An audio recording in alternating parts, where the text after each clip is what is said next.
Guddina biyyaa saffisiisuun imala badhaadhinaa dhugoomsuuf gibira yeroon kaffaluun gahee olaanaa qaba. Gibira kaffaluun ijaarsa biyyaa fi egeree dhalootaa bu'uura cimaa irratti ijaaruun mootummaan tarsiimoo fi imaammata garaagaraa baasuun hojjechaa jira. Galiin yeroon sassaabamuunsaa fedhii fi dheebuu uummanni hiyyummaa injifachuun misooma itti fufiinsa milkeessuuf qabu guutuu keessatti qooda olaanaa baachaa jira. Jijjiiramni yeroo dhufu bajanni mootummaa naannoo Oromiyaa naannoo biiliyoona 50 ture. Amma bara 2018tti bajanni mootummaa naannoo Oromiyaa biiliyoona 400 ga'ee jira. Kabajamaa caffee kanaaf kan dhiyaate. Biiliyoona 400. Hojii hojjetameen bajanni mootummaa naannoo Oromiyaa dachaa 8 guddatee jira waggoottan darban.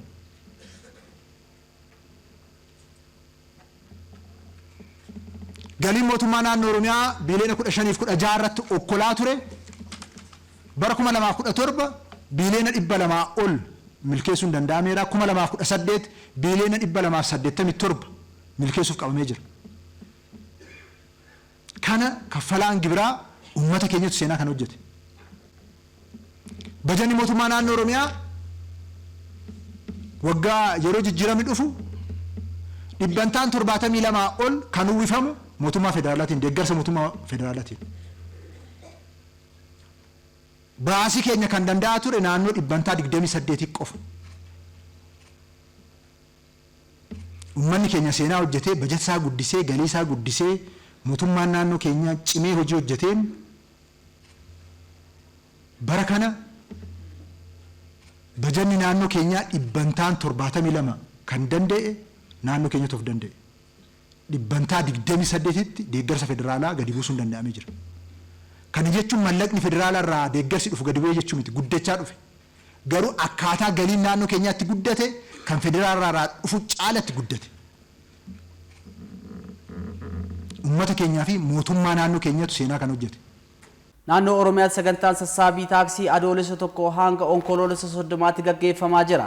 Gaafii misoomaa uummanni qabu galmaan ga'uu bu'uuraalee misoomaa diriirsuun fayyadamummaa uummataa akka mirkanaa'u taasisa.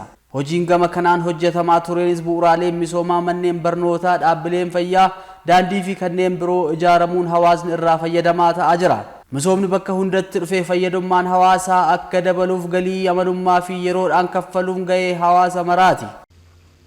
Dhibbantaa 72 hirkattummaarra kan ture sanarraa mootummaan keenya garagalchee dhibbantaa 28tti galchee of danda'uudhaaf deemaa jira. Waggoottan itti aanan keessatti dhibbantaa 90tti galchinee humna raawwachiisummaa mootummaa keenyaa bu'uuraan jijjiiruudhaaf karoorri qabame milkaa'uu danda'u ture jiraata. Guddinni bajataa kun dhufe immoo akkanumatti wantoota adda addaa irraa akka oolu hin taane bu'uuraan rakkoo hawaasa keenyaa karaa hiikuu danda'uun inisheetivoota karaa giddu galeessa godhateen akka raawwatamu taasifameera. Humna uummataatiif irshoo ta'ee akka tajaajilu taasifamee jira. Humna walootiif irshoo ta'ee akka tajaajilu taasifamee jira. Seektara barnootaa qofaaf dhibbantaa 39 bajata mootummaa naannoo Oromiyaa irraa kan oolaa jiru. Bu'uuraaleen misoomaa akka sila ka'aa ture pirojektoonni 76 ol waggoottan darban akka xumuraman taasifamee jira.